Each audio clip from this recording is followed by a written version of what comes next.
Welcome to the Dark Zone, an adventure racing podcast. This is an experience that people will not be able to have at any other time in this region or this country. And I think that's really important to make racers aware of, how special this is and how special this is going to be. And there'll never be another chance to do something like this. So I just wanted to highlight that. Like, this is a world championship, and we haven't had a world championship in Canada for, I think, over 20 years now. And we think that 20 years is far too long, but that's given us the opportunity to, as Alex said, create the dream that all of us kind of had going into this back 2 years ago. Well, for me, the action is the juice. I'm in. Say the word, Chef.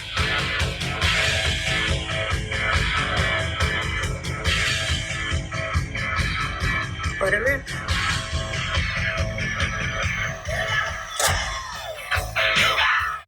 All right, folks, welcome to the Dark Zone Adventure Racing Podcast. This is your host, Brian Gatens. Going to keep the intro short today. There's a lot of good stuff laying ahead of you. We have the leadership team from the Adventure Racing World Championship in Canada coming up this fall. I want to jump right into the episode. It's going to be a great race, and we're delighted you're here. So no further ado, some ad space, and then right into the episode. Remember, you keep racing, and we'll keep talking. Hello. This is Frank Johnson, and I'm thrilled to announce that adventure racing is coming back to Iowa. The Wild Driftless Adventure Race will be October 4th in the Driftless region of northeastern Iowa, featuring two options, the 9-hour Wild Driftless and the 4-hour Wild Driftless Light. Come and explore the region's rugged beauty, and let us help you shed that image of Iowa you have in your head. Gone are most of the cornfields. Instead, you'll be greeted by sheer rock faces, hardwood forests, and crystal clear trout streams. We have fun single-track mountain biking, those famous Iowa gravel roads, Riffley River paddling, and fantastic forest trekking on a course designed to challenge avid racers while also serving as the perfect entry event into the sport. This is an adventurer's adventure race, and we hope to see you there, October 4th, hosted at Camp Iwalu in Strawberry Point, Iowa. Wild Driftless is a proud member of the Wisconsin Adventure Racing Series. Learn more at www.wilddriftless.com. As listeners of Dark Zone know, we are big supporters of Ascend Leadership Through Athletics, working with women and girls in Afghanistan and Pakistan.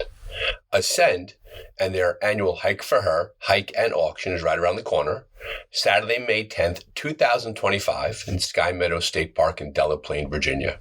If you check our show notes, you can see registration information as well as their online silent auction. All are encouraged to follow those links and learn about the good work that Ascend is doing in Afghanistan and Pakistan. And as always, they pay nothing for this spot. We enjoy the work that they do and are proud to support them.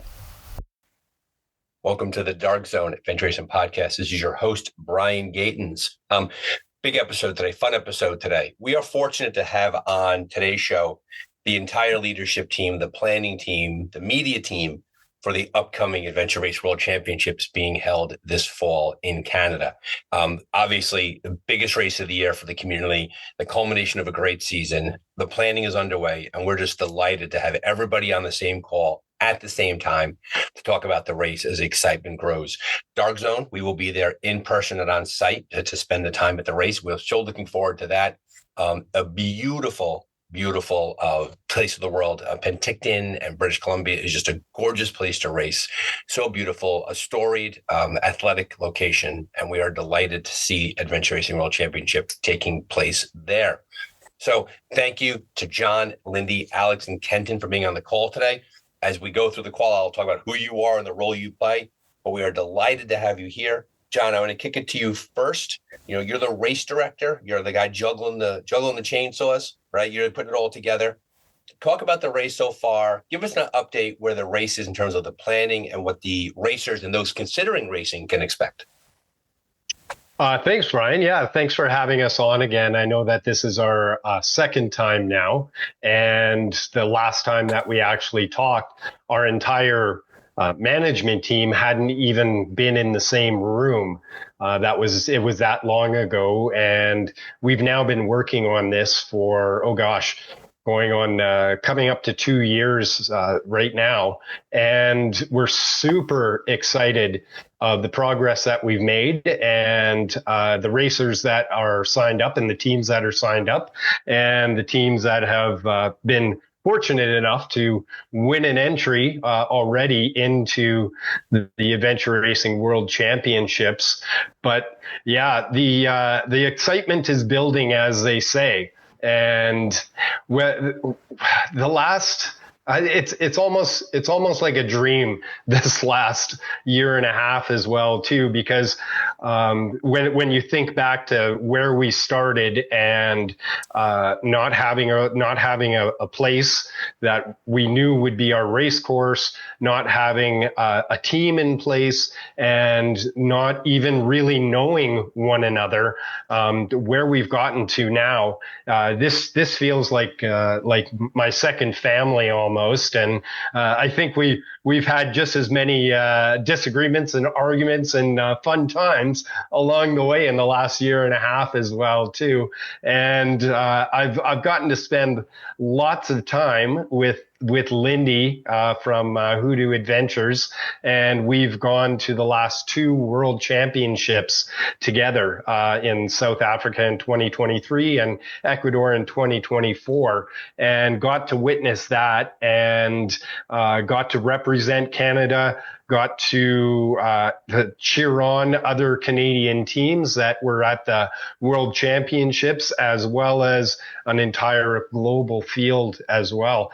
I think that Lyndie and I have definitely instantly bonded to the fact that like we were thrown into it in 2023 of like, okay, well, we've never actually spent any time together, but now we're going to go off to South Africa for 2+ weeks and spend every waking hour together. And yeah, fun things happened, and yeah, here we are, almost 2 years later. So in many ways, you're almost like an adventure race team, right? Who they start racing and they go to races and they get clobbered a little bit and they learn a lot of things. And over time, the bond grows between the team members to eventually you become like a more fitter, more stronger, more successful team. And it sounds like going to the 2 World Championships helped to hone that. And I want to come back to that. The things you learned at those races and you're applying to Canada, I'd love to come back to. And Lyndie, let me turn to you now for this. Talk to us about the general structure. Let's start from the outside and we'll push in. And for the race itself, the course, we'll come over to Alex Mann, who's the course designer. But Lyndie, talk to us a bit about the race location, Penticton, the hospitality you have set up there. When someone agrees to come to Worlds and they want to do it, they expect it to be a spectacle and experience. I know you've been working hard with all of that. So talk a bit about that, please. I think, Penticton is an event destination in general. We host, we were the host of Ironman for many years, but we have many different festivals and events here. And so the community itself is very used to hosting people and being welcoming and volunteering. And but one of the things, we have lost some events in the last few years. Like we did lose Ironman again. We've had some bigger events come through, like we have a big, huge hockey school here, and we've had hockey events come through that have gone. So the community is very excited and appreciative of this event coming through, and they're very much looking forward to welcoming the racers and making this as special as possible, because it does open doors for other events to see Penticton as a destination. And so I think they really want to spoil the athletes that are coming and the teams that are coming. And for us to, I share with everybody when I talk about adventure racing how important it is to really immerse teams in the culture and community of the areas that they're visiting. And so that's very important to me. And that's been a big part of the focus for me, is to ensure that that outside of the actual racing experience itself, which is so important, but a part of adventure racing is that overall feel of the country that you're in, and the people, and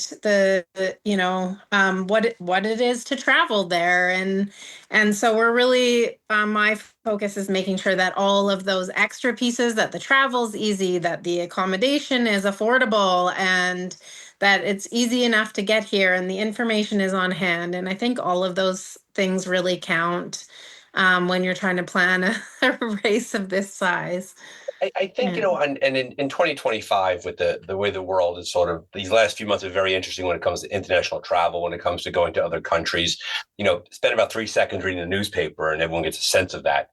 But my understanding is that the Canadian travel, Penticton itself, is pretty much insulated from all that drama, right? It's easy transfers. You fly directly into Canada. Like, for those coming in from overseas, and they might be hesitant about flying nowadays with all that's going on, what can you say about the experience that international teams could expect when they come to Canada?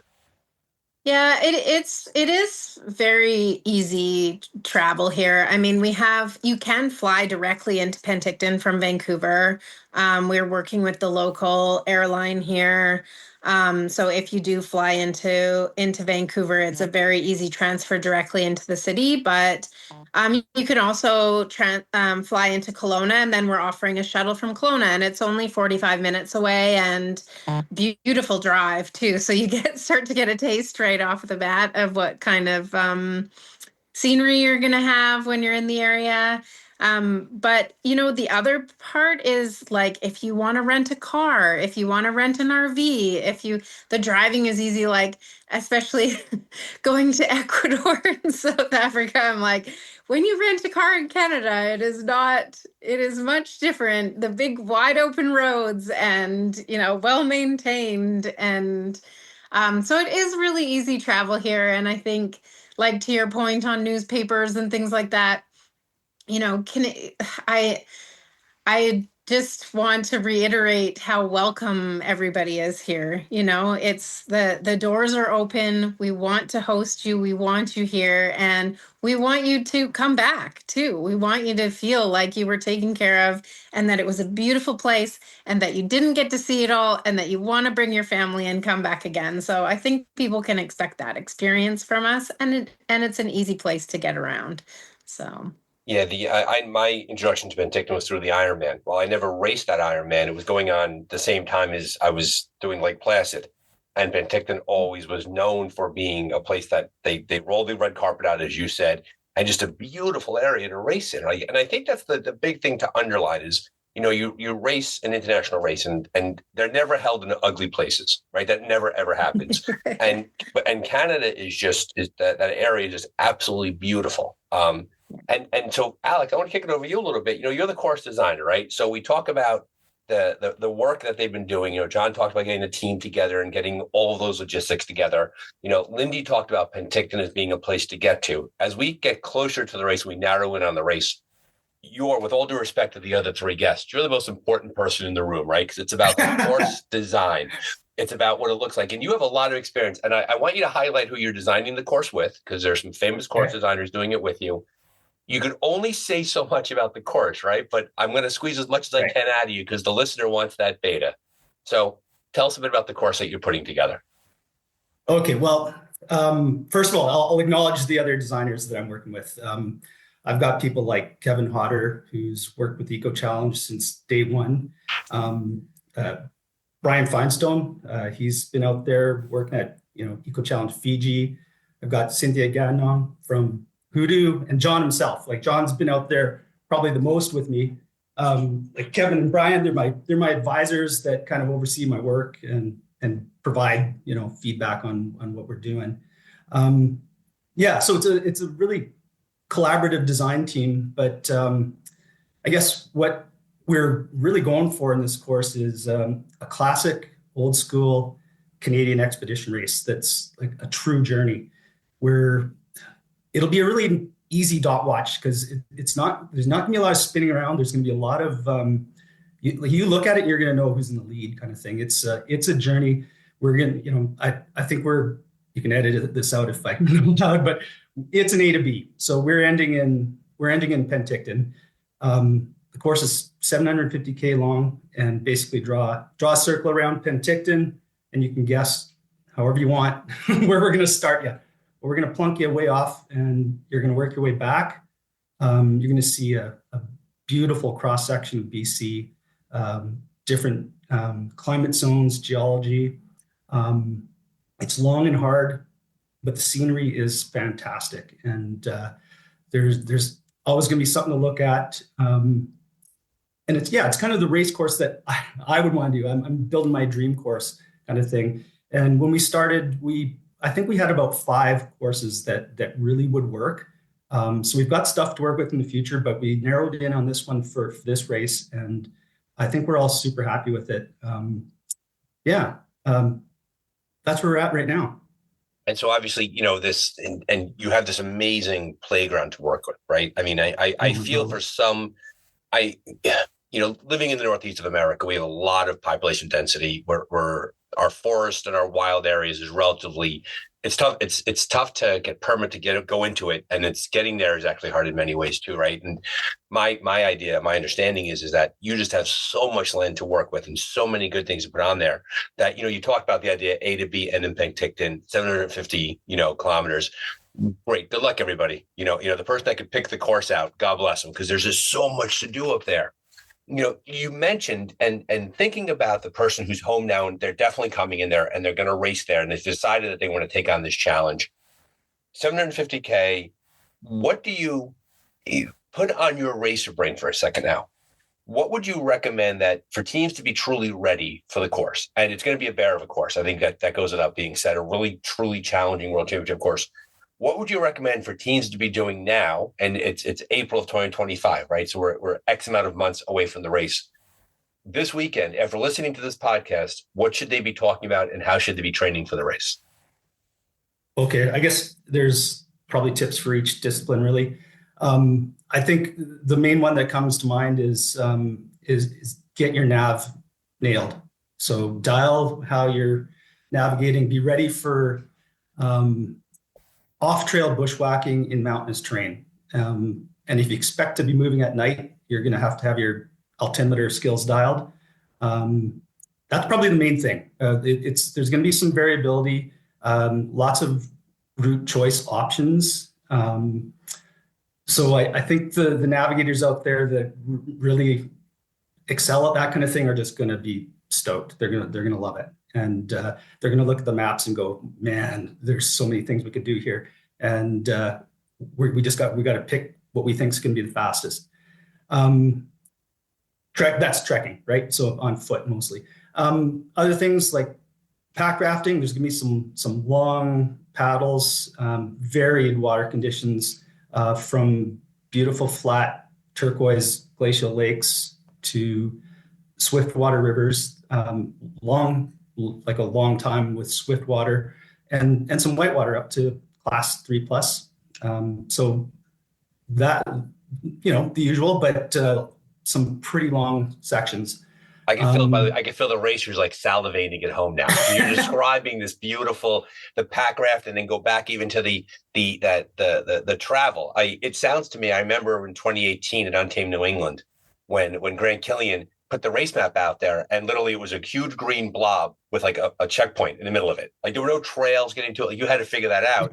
I'm feeling echoes of that, right? That complicated off-trail travel leading into this really kind of spicy kind of water. Am I hearing you correctly with that? Absolutely. Absolutely. But let me smack it down. There's also some killer portages in here. So don't get too excited. You're carrying your boat. But honestly, when we were initially doing this, I was aiming for honestly very few checkpoints, just the key spots. And it's not a connect the dot that makes you go in a certain route. It's you get to fill in a lot of dots in between the main ones that you got to get to. What else? Biking. There'll be some tricky technical mountain biking, single track, and a good chunk of beautiful bike packing style riding. Oh, and it sounds like it's going to be long. I get the sense that it's going to be a lot of time on the bike. Yeah, there is. So I'm doing my best to squeeze as much as I can out of you for the sake of the listener. So first off, you've done a good job there, giving us just enough to whet the appetite, so to speak. Is there anything you want to share in terms of obviously general race preparation is necessary, right? The navigation, the altimeters, working as a team, all of that. It sounds rugged to me. It sounds like that's going to be that kind of a course. Yes, rugged, and I mentioned that we're going through several climate zones. The races have to be ready for real cold nights high in the Alpine if they're up there. Mm-hmm. And then you come back to Penticton and it's basically a desert. It's hot. So September is probably the best time of year to travel in Canada, honestly. And I think we usually get really good weather, but anything can happen, right? We could have a really hot September. We could have a really cold one, really wet one. But my gut is you'll see it all. Like we'll get a good chunk of everything weather-wise. And just by nature of elevation, you will get cold. There'll be some cold stuff up high. And in the daytime when that sun's beaming and you're getting closer to Penticton, it's scorching around there. You mentioned Ironman. It's definitely like one of the hotter. Yeah, I think you're going to see weather's always weather, right? But I think you're right with that time of the year in that part of the country. I think you're right about the idea that racers can expect a pretty significant switch in temperature based upon the terrain. But sometimes just like storms can roll in, right? And you get rained on, and it can be really cold or really warm. And like I know for a fact, the first thing in my pack would be my puffy jacket would go, and the ability to zip off the bottoms of my pants, right? To have the ability to do those two things back and forth. Right. Love it. Yeah. I'm also assuming too, with that type of rugged terrain, that people have to take care of their feet. Like that's going to have to happen early. Like do not show up there. Like it's not the time to break in your new shoes. Yeah. No, our last trip out, John and I were doing a lot of up, a lot of steep up. And, it's just different training. Like you it's like climbing, 45-degree slopes and rugged, you got to watch your steps. It's off trail. So footwear, foot care is going to be critical too. Yeah. You're building a world championship course. It should be a world championship course. And it sounds like it, right? The A to B style is just from a guy who does not watching. Thank you for that. I appreciate it. I never know where teams are when it's not A to B. So thank you for putting that together. Also on the call today, we have Kenton Gilchrist. He's a documentarian as well as working with media for the race. He's done he's covered a lot of events, a lot of varied events. He's great to have on the call today because I'm going to ask him to talk about the media experience, what the people at home can expect. And alongside that, he spent a lot of time with these major worldwide events. I know he spent some time in Morocco, the Atlas Mountains, bikepacking races. He's a really good guy to talk about what he's seen from an adventure racing perspective. So Kenton, from a media perspective, and full disclosure, it's only April. You're still planning a lot of things, but give us a taste of what the media will look like coming out of the race and what the people who are following at home can expect. I think Alex, touched on kind of the main stuff. As a media person, you're looking for probably three major things whenever you're preparing for an event. You're looking for what's the story going to be and how are we going to get it? Is there eye candy? And then obviously the logistics and kind of behind the scenes access and how are we going to get from A to B? I'm kind of cursing Alex after tagging along a little bit here. He's made it very difficult on us. I got some serious notes for the media crew, so we'll chat a little bit more about that, Brian, before you get out here. But as for the other two, the nice thing about the challenging navigation and the varied terrain is that it will give us hopefully a chance. It's going to be challenging enough for the racers that we're going to have the opportunity to go capture them in those moments where they are struggling a little bit and hopefully having a little fun with each other and laughing off some tough moments. And then the eye candy is just unbelievable. Alex mentioned it a couple of times. You almost can't go 750 kilometers from Penticton in any direction without hitting some beautiful alpine, whether it's the Rockies or the coastal mountains on the other side. If you're in the coastal mountains, it's super lush, got some beautiful rainforest. And then the interior plateau is this really amazing desert climate, such a juxtaposition, I think, between those two types of terrains that you don't get in a lot of places. And so, yeah, that up and down and the water sections, I think it's going to be very challenging for people, but it's going to have them turning their heads, at least once an hour being like, oh my goodness, I can't believe I'm here. So hopefully they take the time to have those moments to say, wow, this is amazing. Yeah, and clearly as a filmmaker, someone who lives in these terrains and some of the work that you've done, and I'm going to put a link to your website in the show notes, people could see it. You've worked in some beautiful areas and you've worked in some really, really harsh areas. Based on your experience working inside those areas and seeing teams work and things like that, what is your advice? Like Alex gave his advice. He's an experienced racer and course designer. He's seen a lot too. But as someone who's observed a lot more, what do you recommend that teams be focusing on right now? It's funny. So I started doing adventure filming in bikepacking ultras. So every once in a while, you'll get some good pairs. The vast majority of entrants are solo racers. And so there's a whole different set of challenges when it comes to safety and survival, especially in the winter events. To me, the major difference for adventure racing is that team dynamic. And I don't care how good you are at navigating. I don't care how good you are at running up a mountain or fixing your bike. If you don't have good interpersonal skills, if you can't work through problems together, if you can't communicate well, that really starts to take its toll. And, I'm probably not saying anything that racers don't already know, especially the veterans of the field. I think where my perspective might help some people is to kind of point out just how obvious it is. It takes all of about 15 seconds with that camera rolling and watching people try and work through an issue, whether it's, we're lost and we're not sure where we're going, or, I really think the best approach is this one, and seeing how they work with each other. And I think that's, I'm the son and the husband of two teachers, and you hear about communication problems with young people nowadays, always on their devices. Nobody knows how to have a phone conversation anymore, let alone a face-to-face conversation. Those are serious skills for life that are really amplified in these environments. All the technical skills in the world are worth nothing if you can't figure out how to work through things together. Yeah, you're spot on. I think that's the cohesiveness of the teams where it is the beginning, middle, and end of it, right? And I have another show that's coming out in a little while where I talk to two adventure racers who work very, very well together as a team. And they were commenting upon how they'll be in a TA for like 15 seconds and they'll be like, oh, that team's not doing well. Like the body language, things like that. And I think that the big thing there that teams should be working on here, because I'm going to come back to you in a second, John and Lyndie, I want to talk about the logistics, about how long the race will be, they'll be out there, is that you become a very, very small unit for a very, very long time. And you better be able to communicate well amongst yourselves when things get hard and it's really challenging out there. So I think you're spot on about that. I'll also point out too about the media, because there will be a dark zone presence there. And this is the most common request I get when I tell somebody that I'm coming to a race and I'm going to help play a role in covering it. They always encourage me to cover the whole breadth of the field, right? That it's the pointy end of the race gets a lot of attention, right? Because they're the race leaders and it's a race, right? It's not an adventure, jaunt, it's an adventure race. But I know for a fact, and we've talked about this, and I know the coverage that I'll help bring together is that we're going to do the best we can to carry the racer from the person very, very front of the race to the person who's on the course and is a bit further towards the back. And I've been that team, right? I've been the team towards the back and I've been the team towards the front.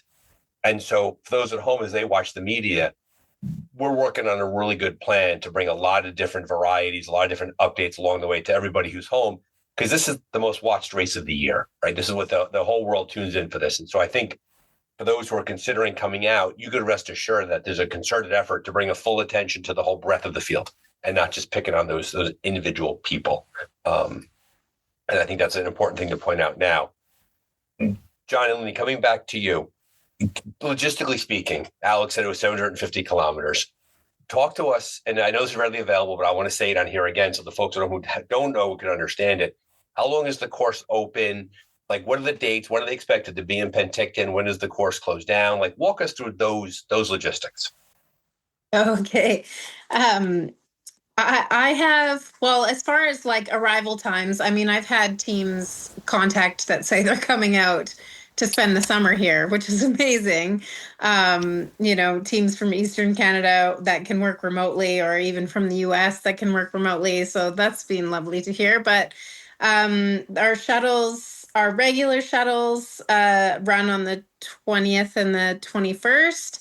However, we are very lucky because our company, Hoodoo Adventures, what we do is bike shuttling. So part of our business is that. So if people are coming out earlier and they need a pickup at the Kelowna Airport, at the Penticton Airport, they can contact us and we can organize that for them. Or if they need like specific different ride times that are outside of just the bulk kind of shuttle times, that's definitely something we can organize with them. So we're very lucky in that way because we have the resources to do that. But yeah, and then the shuttle again on the other end, people will be going home around the 5th or 6th. But like I said, please stay longer and we will be happy to take you home at another time. There's a ton to explore around here. And especially if you get out on that course and you go, oh my goodness, I need to go back in that direction because I was half asleep and I just saw how beautiful it is, but I didn't maybe get to take in the last part. So I see being like, oh, you're leaving already? No, stay for a few more days. What are you going? Yeah, exactly. We got Please this resort down here. They have a great price to you. Yeah, oh. you can stay at my house. Don't pack up. What are you doing? Get that bike back out of the box. So yeah, but yeah, so that's kind of we have a village area. So we've just posted a map on the website where the event village area will be. And we're really lucky. Like this is a little resort town. So the accommodations that we've got organized and the accommodation specials, like it's as low as $25 per person per night. So it's pretty reasonable. If you share a suite or whatever, and they're all within 5-minute walking distance down the beautiful beach to the village area. So we'll have that all set up for the whole time, and we're aiming to create a really nice buzz around that area and really create something for when the teams cross the finish line. And I think that that's an important part of it. So inviting the community down to make sure that they see the people cross the finish line. And our downtown business association is making sure there's live music on the stage down there and that we have breweries down there to keep, people engaged and there so that they're, what a huge accomplishment for these teams, right? So we just want them to feel like as welcomed as possible when they come across that line. And we are used to that with Ironman. Like I said, we our whole community comes out and we like the streets are full with people watching on the Ironman lines. And you've been here, you would have felt that. And so that's our goal. We're engaging the schools to get involved, and the schools are going to choose teams to the classrooms are going to have a team to follow. Oh, that's awesome. That's we're going to invite those to the flag parade. And so it's really going to be a big community event for us. And I think it'll be a real feel good for the racers. What a difference. One of the earliest Dark Zone podcasts we did, I was interviewing someone who had raced a world championship. And this does not apply to South Africa or Ecuador. So Santiago and Heidi, this is not about you. And they told the story about how they finished a world championship at like 3 a.m. And like they rode in on their bicycles. They rode they thought it was the arch. They looked around. They woke up a volunteer, give a box of oranges, and they had to get their own taxi back to their hotel. They just, and I think that how the world has changed. That we're talking about having the local high school marching band at the finish line, and then all of a sudden it's going to be we're growing up all of a sudden we feel like a real sport that way, right? We do all of that. Yeah. Oh, I love the fact you get the kids involved, and I can see the kids now saying to the teachers we can't study math today. Our team's finishing. They're coming across. Yeah, we've got to go down there. Put down that chalk, Mrs. McGillicuddy. We got to get down there. We have to cheer our team on. Oh, I love that. John, kicking over to you a little bit. The how long will teams be on the course? How long will the course be open?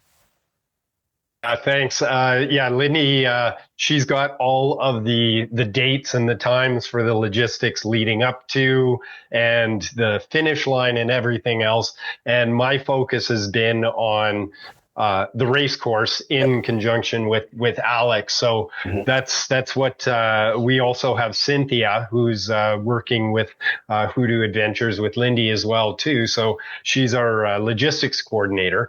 And we've spent so much time over the last 2 years on this race course, literally on this race course and with one another. And Yeah, Alex had mentioned that you take a 750 kilometer circle around this course, and it being an AB, I don't think it's a mystery to anybody that we are going to be busing people. So it's just where we're going to be busing you. We can drop you off anywhere within a 750 kilometer radius. So the amount of time that we've spent going through this race course, as I said, and going through the communities as well, too, that the race course does touch. Yes, it is remote, but of course, like we do want to establish within the race course that people are going to be touching parts of Canada that racers and tourists don't even necessarily get to. Like it seems that everybody that knows about Canada and knows about BC, they're all, like Vancouver or Whistler or something like that. And our race course is touching so many varied areas, like not only from a geographical standpoint, but from a community standpoint. And this last month was our last scouting trip as well, too. And Alex, myself, Lyndie and Kenton all were there for a period of time. Alex and I were there for the bulk of it, and Lyndie and Kenton were there for the times that they needed to be as well, too. So they really got to experience beyond what just this race course is, too. And we were able to sit down and have these conversations within the communities and get them excited about us coming through as well, too. And don't worry, everybody signed an NDA, and we have let them know that if anybody calls that isn't from our organization, just to shake their heads and say that they don't even know what adventure racing is. Don't snitch. But, don't be a snitch. Exactly. Snitches end up in ditches. But yeah. We're so happy that we have this platform with you too, Brian, because I think you had mentioned before we even got on the recording that this is kind of like how the sausage is made. This is the inside workings of the team, and the people that have come together on this, as Alex said, are just world class. So the racers that may be sitting on the fence or maybe concerned, we've given you guys a little bit of information, just enough information, I feel like, on the race course and disciplines and what you can expect. But the main thing that I want people to know is that this is a once in a lifetime race course. Like, this is a world championship, and we haven't had a world championship in Canada for, I think, over 20 years now. And we think that 20 years is far too long, but that's given us the opportunity to, as Alex said, create the dream that all of us kind of had going into this back 2 years ago. I love you talk about the idea of getting to those more remote villages, towns not visited that much. And in every exhibition level adventure race that I've done, and I've talked to other races too about it, there's always a point in every race where you're passing through an area that you say to yourself, if not for adventure racing, I never would have come to this place. I would never have seen this beautiful place and these wonderful people. And I've seen it in every country I've raced in. You come walking out of the woods, or you get off your bicycle and you're like, it's a privilege that I get to be here. And the other side of that too, those communities are so excited to have the racers pass through, to see them come through. I think that's a thing. You know, we get so focused on the race itself. It's the experience too alongside the race, right? And that's the push-pull inside the sport, right? Having the racing experience and having the adventure experience, putting those two things together. And you make funny. Speak to that? Sure, go ahead, Lyndie. Sorry, yeah, I just wanted to say, like, how important this is for those communities, because they've been, our whole province has been through a lot in the last 5 years as far as wildfires and floods and all sorts of economic situations. And they are so excited to have this event come through, and so excited to showcase their culture and their community, and to just welcome people. And they're they're actually like organizing things that nobody else will get to do. Like you couldn't do it as a tourist. You couldn't come through. We're going through 14 different indigenous lands that you would not be allowed to go through. Oh, that's amazing. As a private adventurer. So that's great. This is an experience that people will not be able to have at any other time in this region or this country. And I think that's really important to make racers aware of how special this is and how special this is going to be. And there'll never be another chance to do something like this. So I just wanted to highlight that. Yeah, and I think I love the fact you point that out too, right? Because adventure racers go through all the time, the toil and the trouble to get to these races because they want those experiences and they want to touch upon those communities. And so I love that you highlighted that. Also too, John, you referenced it before, the idea of the sausage being made. I always maintain that the real documentary, and Ken, you should keep this in mind, is not really about the race, but of the workings behind the scenes in the race, right? Of having crews in the TAs, crews with the directors. The traveling caravan of a race over those 10 days is just really, really something else. When I worked with the Endless Mountains and I helped out Brent Nabby, I would tell chambers of commerce that the circus is coming to town, that we're all showing up and we're bringing hundreds of people here and all of their gear and all their clothing, all the way that they act, and they're going to show up here for a period of time. And it's going to be a blast, right? And I think that you touched upon that. What I do want to talk about too, in the beginning of the podcast, we talked about your experience being in both Ecuador and being in South Africa, and seeing those two world championships up close. And Santiago and Heidi and Stefan are excellent race directors who put on fantastic races. What lessons did you draw from those races that you're applying directly to Canada? That like you didn't think you had to worry about this, but all of a sudden now you have to plan for this. You have to expect that. What did you learn there that you're bringing back to the race? Yeah, I think definitely what we always learn in every event that we put on ourselves or that we attend or that we got the opportunity to go in to the World Championships the last 2 years, you learn something every single time. And adventure racing is challenging. Adventure race organizing and planning is challenging times 1,000.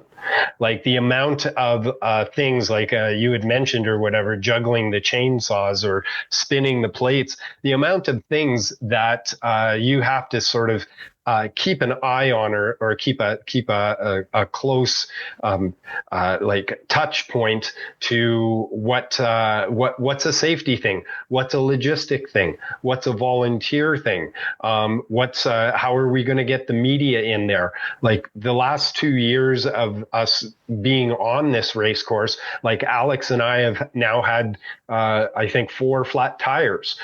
What do you do when you're in the middle of nowhere? And that's going to happen to our crew, our volunteers, and those kinds of things are just part of adventure racing, organizing.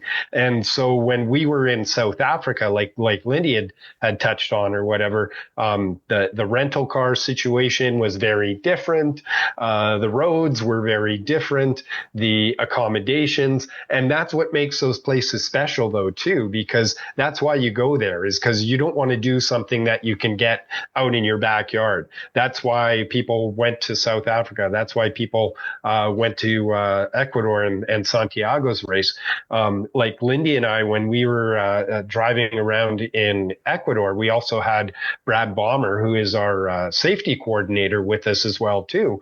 And we're driving around on some of these, in air quotes, highways, and going over these mountain passes that it's literally one lane.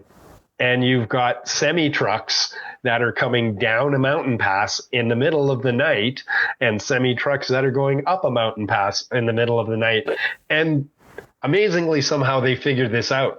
So it's those little things or whatever that it's like you would just think that that's an accident waiting to happen, but it's taking that experience and that knowledge and thinking, okay, well, if they can figure it out here, we can figure out anything where we are, because maybe we have some more resources. But as Alex said with the course, like, we're going to be in some pretty remote areas as well too.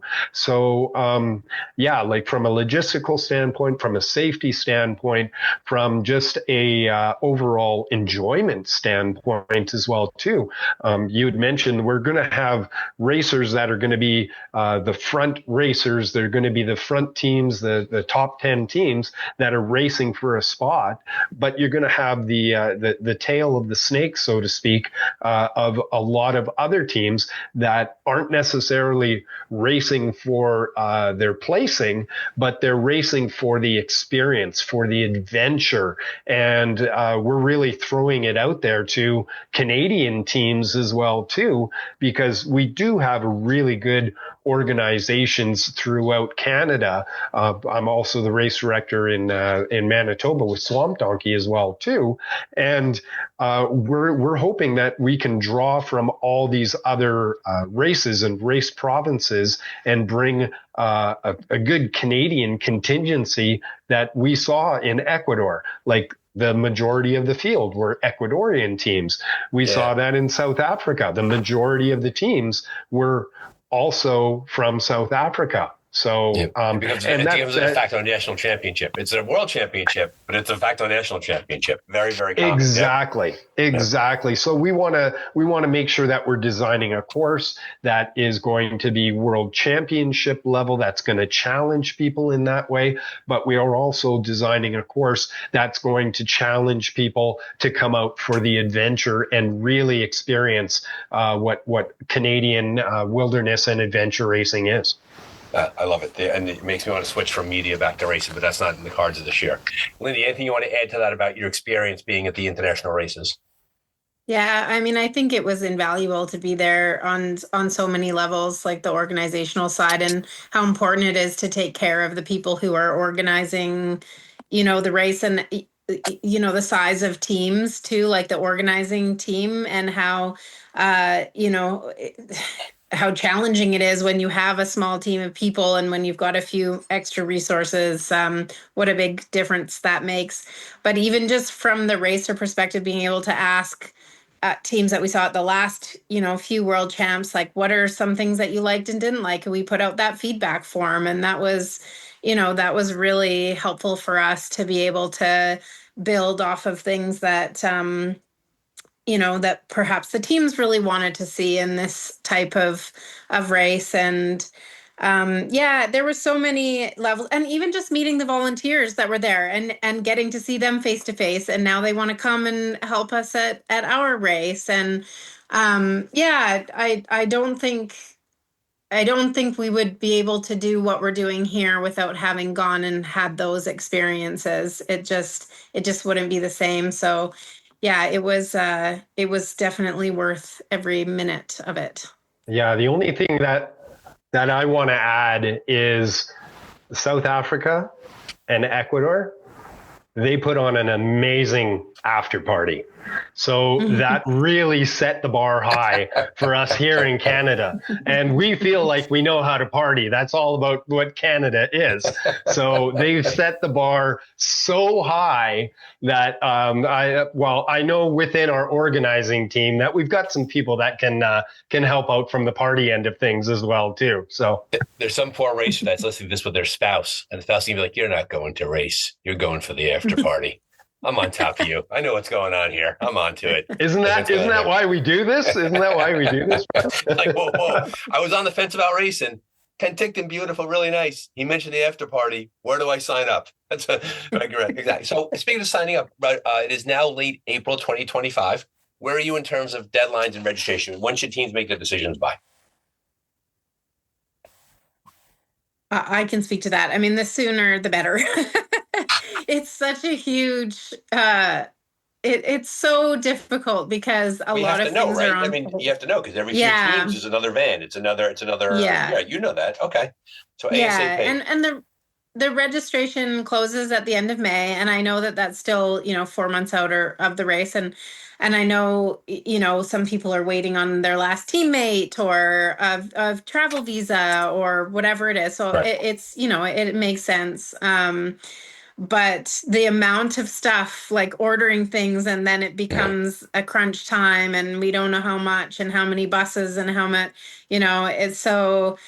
That's why, I would love to just say, hey, you can sign up whenever you want. But you got to plan, though.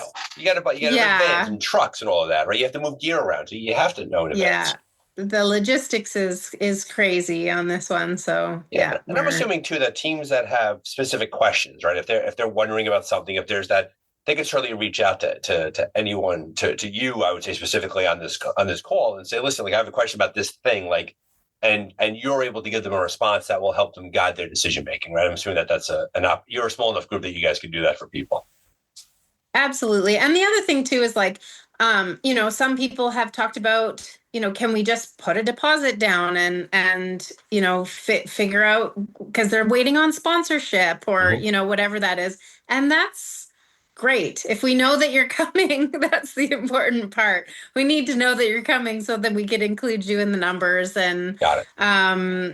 So it's not like we can't be flexible at all. It's just that we need to know because we have organizing to do. So the bottom line is, if a team has to figure things out, they should reach out to you to talk about those unique situations, and you could guide them in their decision making. That's what really matters. Yeah.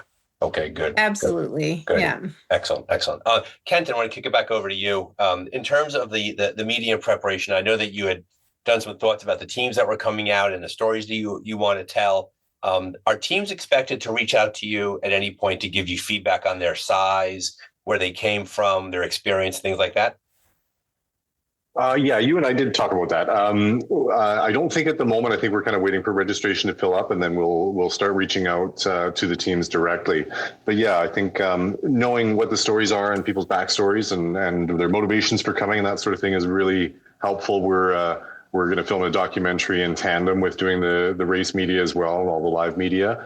And so it's just really nice when we've got some people out on course and we know who's coming up behind us and what kind of training challenges they had, or so-and-so just started racing last year and that sort of thing. So I think we'll try and touch base with everybody long before they arrive here in Canada, just to kind of get a sense of where the good stories are. Yeah, and I love the idea that the documentary is going to be done in conjunction with so they're going to have the media coverage during the race, right? The blow-by-blow, day-by-day event. And then slowly from there, you're going to take all that footage, and that footage will be put into a larger documentary that will carry the race forward. And I think that's great, because I think looking back upon all the items that are in place here for the race, it's going to make for a compelling documentary, right? And to your point, having an understanding of the teams coming in will let you make those decisions from a narrative perspective when the time comes to cut the documentary. Okay. Yeah, you bet. And I think, sorry, I was just going to mention one other thing. You kind of touched on this earlier, that a lot of people will forget about the mid-pack teams or the teams that are lagging. Obviously, even if you had 100 media crew covering 100 teams, someone's going to get hurt, and you're not going to have full coverage on everybody all the time. But those interesting stories happen from front of the pack all the way to the back.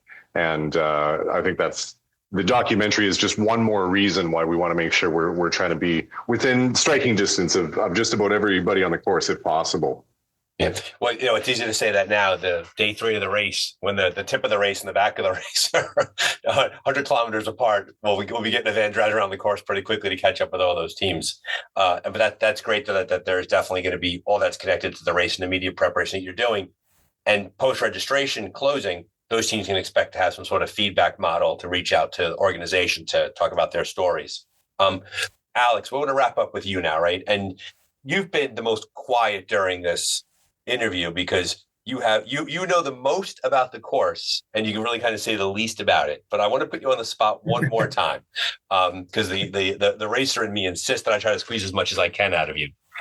What do you, exactly. If you were really pressed, and if you really said to yourself, like, listen, like if you do not, I know you mentioned navigation earlier, and I recognize that, but like, what is the one thing, if a team is not careful about in their preparation, they could really have a rough race? What do they really have to focus on? I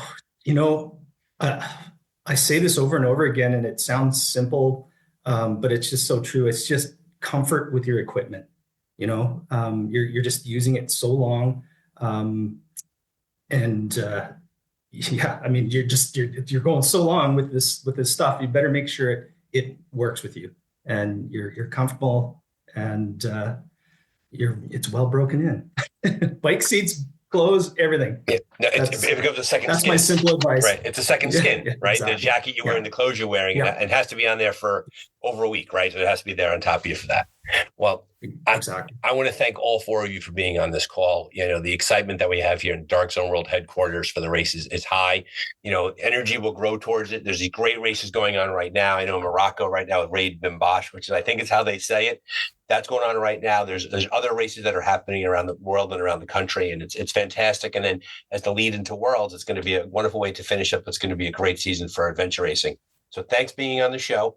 Maybe we'll squeeze you on for a third interview. You never quite know. You know, we'll see what happens if we can. We'll get you on again because it's compelling information. Once again, thanks for being on the show and good luck with the planning. Thanks a lot, Brian. Thank you. Well, there you have it, folks. Another episode of the Dark Zone Adventure Racing Podcast. Thanks for being here. Thanks for being a listener. If you like what you hear on the podcast, please head over to your platform of choice and like, click, and subscribe. The algorithm likes that. And remember, if you keep racing, we'll keep training. What? If you keep racing, we'll keep talking. And yes, we should be doing more training. Go get them.